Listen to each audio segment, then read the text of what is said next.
Hey YouTube, thank you guys so much for joining me. This is Koya, the owner. My goal today is to talk about where I'm at currently with my real estate investing journey. Right now, we have just finished renovating the bottom unit of our duplex. This duplex I've spoke about on this channel before. I used to live on one side and rent it out the bottom side, and now it's completely a rental. And pretty much we travel a lot with work, so my husband job requires him to pretty much travel all throughout the United States. We're actually heading out of town here in a few days actually, and I'm gonna be going next week, but my husband is gonna be leaving in a few days, and we're gonna be away for about a month to possibly 2 months. With all the traveling that we're doing, he decided to hire a property manager. So we hired this property manager back in July. Yes, it was back in July. We hired this property manager, and you know, I had interviewed different property managers, 3 to 4 different property managers, and I decided to stick with this particular property management company because they weren't real big. They only had 90 units, which is still pretty big, but you know, it was small compared to the other property management companies that I was speaking to. And it felt like I was just going to have such a much more personable experience with this property management company. I know one of the property management companies that I was speaking with, you know, their first question was, you have X amount of properties, but are you going to be getting more? And I was handing him like 5 of the properties. So, well, 5 doors. I was handing him 5 doors. So it's like, man, I feel like I'm giving you a lot of business right now. But he was like, no, we really like to manage people that, you know, have at least 80 doors. And I was like, oh, okay. So I was like, you know, I'm working my way up there. We all working our way up, but we're not there yet. And, you know, so I could tell just already by that type of dialogue that I'm like, okay, he might not take me as serious when different things come up and things like that. So property management company was kind of already off my list based off that, which is, you know, it's completely understandable. They have to make money. You know, property managers, they deal with a lot. And, you know, as a person that's currently property managing my own properties, because I ended up having to fire the property manager, but as I'm currently dealing with my own properties, you know, it is a lot. You know, it's a hassle, it's a headache. The tenants are mad about this or that. The contractors may or may not show up. It's just a multitude of issues that goes on when you manage these properties. So, you know, so it's like I understood it. So, and the other property manager, I just felt like it was a little bit of a lack of communication. So the property manager I end up choosing, you know, she was in business with her mother, and I thought, okay, you know, this probably is going to be pretty cool experience. And, you know, overall, I think that looking back on that, I think that, you know, I kind of hired, like I was very impulsive with my hiring. Even though I did do the steps of interviewing and asking questions, I was still very impulsive because I was just at the place where I'm out of town, I can't be there, and my personal contractor that I use for the properties, you know, he's not available as frequently as I need him to be. And the other contractors that I'm hiring, just like, they're doing little stuff to fix problems here and there. Problems end up coming back up or repeating. So it's like I was getting to a place where it's like, I don't know if the contractor's not solving the problem. I don't know if the tenant is just repeatedly breaking this stuff. And it was a little bit of both that I'm finding with not even just one tenant, like with a couple of my tenants here recently that I'm learning this about. And, you know, it was just a lot going on. So anyway, hired the property manager, and you know, when we initially started, just right off the bat, I had a feeling that it wasn't gonna go well. I'm gonna be honest. I had an inkling because the property manager I hired, he reminded me just kind of too much of myself. Not that anything is wrong with me, but the way how I operate, I do first and think later. So just like how I said, I impulsively hired somebody. I knew that there needed to be a solution, you know? So I was like, I know I need to hire somebody because I'm out of town. But honestly, I probably could have still kept maneuvering how I was maneuvering and did when I got back home, really been able to meet these property managers in person, or, you know, there might have just been a couple of additional steps that I could have did. Maybe sought guidance from other real estate professionals that, you know, like, hey, what do you think I should do in this situation? Which I did do that, you know. Just it's a lot of different things I feel like I should have probably did before just going right off and hiring a property manager. What ended up happening was I hired the property manager. He, you know, had one of her contractors install some blinds, touch up some paint in one of the units. He pretty much had to do two things in two different units. He had to put up blinds and install paint, chips of paint, to get both of the units ready. And the amount that he ended up charging me, I was like, that was way too much. I'm not paying that. And, you know, really what should have happened was I should have been told how much it was going to cost beforehand versus work being done, then telling me. And I was like, look, I don't feel comfortable paying that. I feel like this is way too much. And she said, you know what, I agree. I think it's too much as well. Be fine. You don't have to pay that amount. So I paid the amount that I was going to pay. The contractor literally got the check. I gave her the check. He got the check, and he like literally wrote in, like, I don't know what he did, but it's written out how much I was paying. So say I was paying $900, and he wrote in $1,000. Like, it wasn't that amount. It was a little less than that. So, but it was still too much for installing some blinds and packing up some paint. You know, it was still like, dude, like, you installed 13 blinds. Like, my contractor wouldn't have charged me that. But, you know, looking back, I would have gotten the price first before I even let him do the work. But, you know, so he ended up changing the money amount. He wrote in a different number on the check, and the bank he went to actually cashed the amount. So I had to speak with my bank. My bank had to put a little fraudulent block on my account. He was able to cash the check and get whatever money out. But I told her, I was like, look, I don't ever want to work with this guy again, because that was ridiculous. He should have never just changed my check like that. But like I said, I should have just made sure that I approved of the amount. But it was like, literally, there was just no quote. I kept asking her, hey, what's the quote? What's the quote? It's like, oh, he's actually already did it. This is how much he's charging. You know, so that was already like a strike, especially because the contractor try to forge try to forge this stuff on a check. So anyway, so after that happened, later, it's other stuff that has happened as well, outside of this, that is big, is different little issues here and there. Like, I've never, collecting rent is not a confusing thing. You get your percentage. If it's typically anywhere between 8 to 12%. You get, if it's $1,000 and it's 8%, you get $80. Like, it's never really that confusing. But the way how they was doing these, taking out these fees was just confusing as ever. You know, it ended up being like they were taking less of what they were supposed to get on some time, and it was just confusing. And the accounting software they were using made it very confusing as well. I'm like, why is this accounting software so difficult to follow? I don't believe it was like QuickBooks. I'm not sure what they were using, but it's very hard to follow. And it was also very frustrating because it was like, if anybody paid after the 6th, they wouldn't give me the rent until the following month. And that was frustrating in itself. They was like, it's because of the accounting software we use in the bank that we can't just give you the money if they end up paying their rents later than the 6th. I was like, okay, whatever. So I ended up just being like, whatever, I'm fine with all of that. Everything else is cool. So I was like, all right. But then what ended up still being an issue later on down the line, what ended up being the straw that just made me like, hey, no, yeah, we got to be done, was that same contractor that forged this check and the price amount. I ended up going to review the work he did. And I ended up doing this months later. Remember, my husband and I work out of town.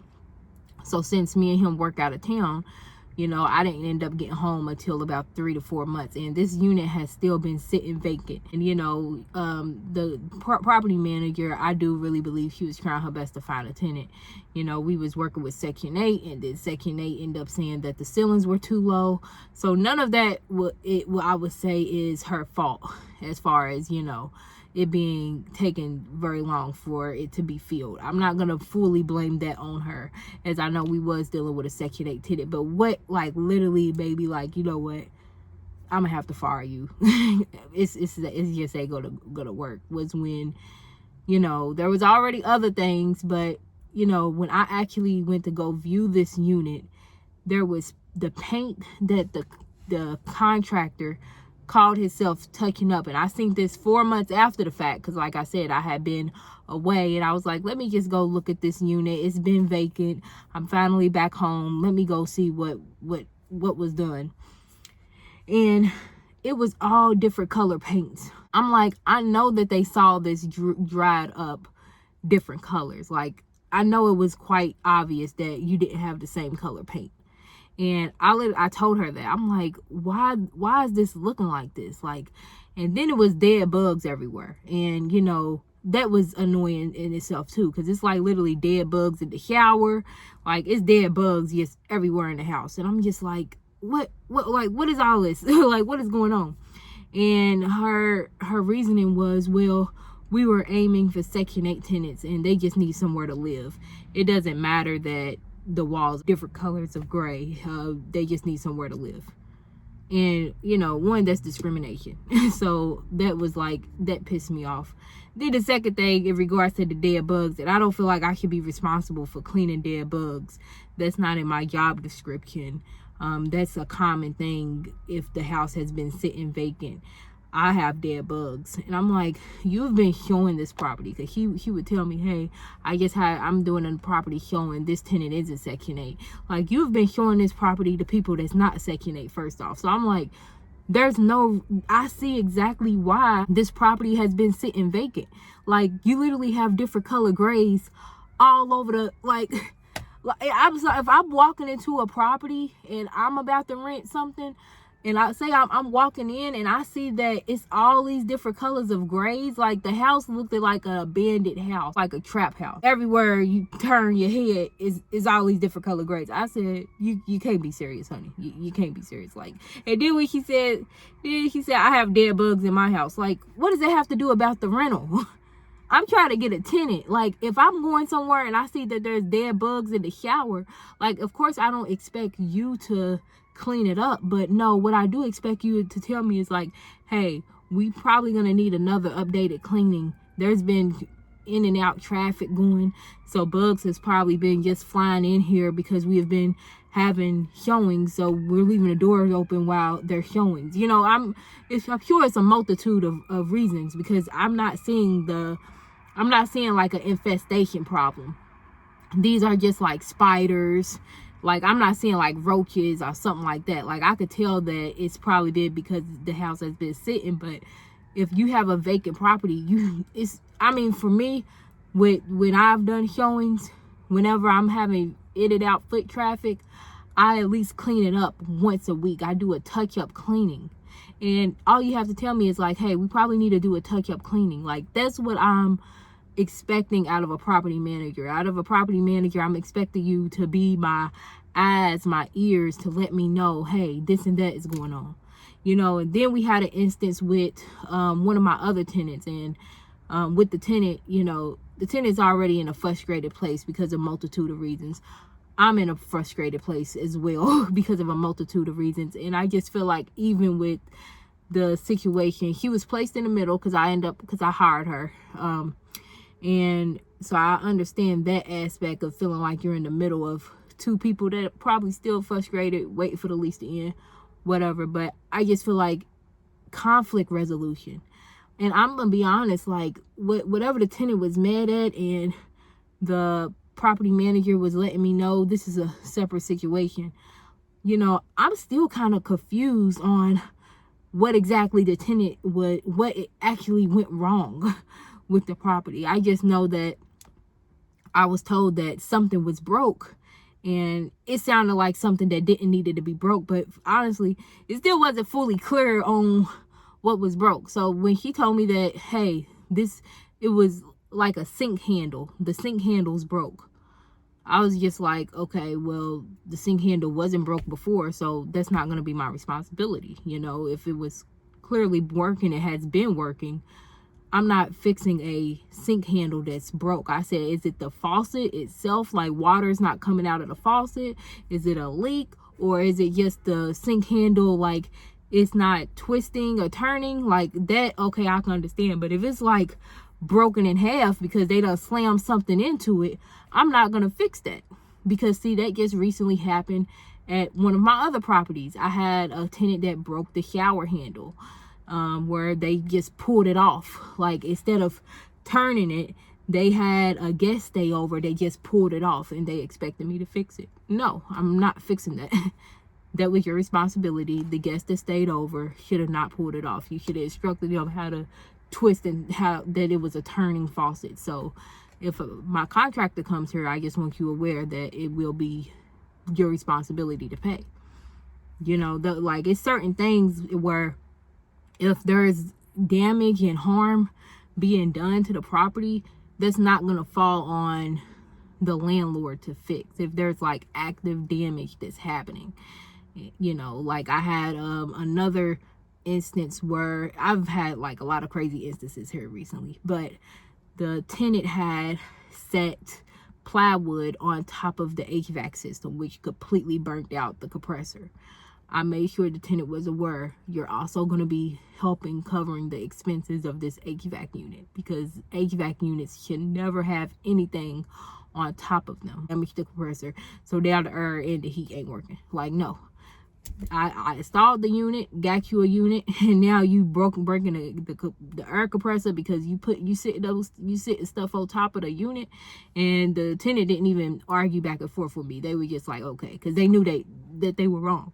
So in instances like that where there's active damage, like, no, I'm not fixing that. So, anyways, I'm gonna be honest, I'm not even fully sure what ended up fully happening with the handle, or what ended up happening with that fully. I did pay for it to get fixed. I did went ahead and just said forget it and pay for it to get fixed, because I don't feel like going back and forth with tenants or anybody really. I'm just like past the point of going back and forth. But with this property manager, I was just like flabbergasted because I just really couldn't believe that, like I said, it was with the walls. It was like, it doesn't matter. It's not a big deal. It's Section 8 tenants. So, that's just a rundown of kind of where I have been with real estate lately, where it has been a lot of restructuring, a lot of trying to figure out what is the best move to get my management into place, because I'm tired of like feeling like I'm just spiraling and coming up with decisions right on the spot, and and also trying to pay off debt that we have that also comes from properties, fixing different things up. So luckily we did just pay off a HELOC, so we're very happy, very ecstatic about that. But it's definitely been a hassle dealing with these properties here lately. It has been very frustrating, and I have a good mentor who's also a realtor, and he said, I feel like every 6 to 8 months I'm talking you off a leg. And it's true. I have to really come up with better ways and better systems to keep in place, to keep tenants happy, to keep myself happy, and where I'm not experiencing stuff like this, like what I dealt with this property management team. Like this was just insane to me. And when I talked to another mentor here recently, they was like, well, you just fired her because of the paint? Because I didn't go like fully in detail, but I'm like, even if I did just fire her because of the paint, I feel like that's a fireable offense. If you have been giving people access to view this home, and you knew your contractor did terrible work on painting, that the paint work looks horrible, and not only was the paintwork horrible. Like there was other, like it was other little stuff too, like stuff that was still left there from the previous tenant, like stuff left on the door, like little stickers and stuff, you know, that I would have expected to be removed, as this is like a new showing that you're showing to people. You're showing this to tenants, to different people. So it's, you know, it was just very, like, very hectic. So that to me is a horrible offense. But, you know, people was kind of, I ain't gonna say making it like I had a big deal, but some people making it like, I don't know, like I was throwing a big deal. And I just feel like when it comes to property management, like I'm not trying to expect the whole entire world, but I feel like the one thing that it should be is I'm coming to you for property management because I obviously need a property manager. So I expect property management. I expect you to have the contractors that are honorable people that can fix this stuff to look nice. Not only did this contractor do terrible work that I had to end up doing all over, my husband ended up just having to repaint the entire place all over. We ended up just going with a whole completely brand new paint. And thank God for my husband, because if my husband wasn't here, it would have been me paying for it.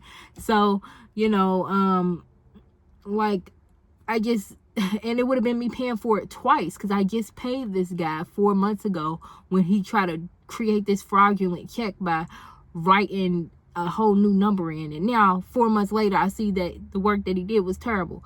So, you know, pretty much my gist is I'm still navigating with my real estate journey. I've been in real estate for, I want to say, 4 years now, and I just feel like I'm learning. You know, my income this year coming up, it is increasing with different streams of revenue from real estate, because I've also been doing Airbnb. We're traveling, so that has been a help, but it's definitely been very frustrating here, I would say, within this last year.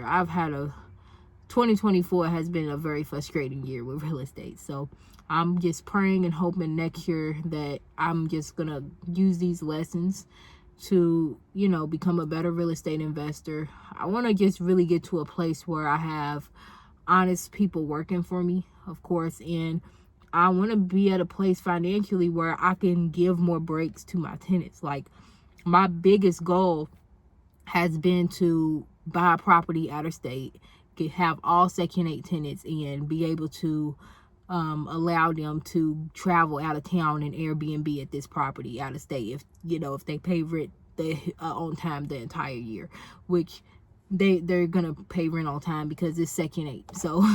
So yeah, Section 8 is paying the rent, so it's like a win-win, and it allows people that's on the Section 8 program to be able to travel, because, you know, people that's on these programs, which I'm not even saying people that's on these programs, like I have family members that's been on them. My mother, you know, has been on Section 8. She probably don't want me saying that. But it ain't, you know, I growing up, it's probably been times we could have probably been close to being on it. I don't know, but I just want to give people the opportunity to explore, and I want to be able to do that by creating these different avenues of real estate. But I feel like I just keep getting stuck and in a crutch because of the people that I'm hiring. So that is the part that I'm like, I have to really figure out. I have to hone down and just really get it together. So either way, I'm sure that I will. And thank you guys so much for joining me again. Make sure you like, share, subscribe, comment, and continue to follow me on this journey as I continue to just talk about my pathways and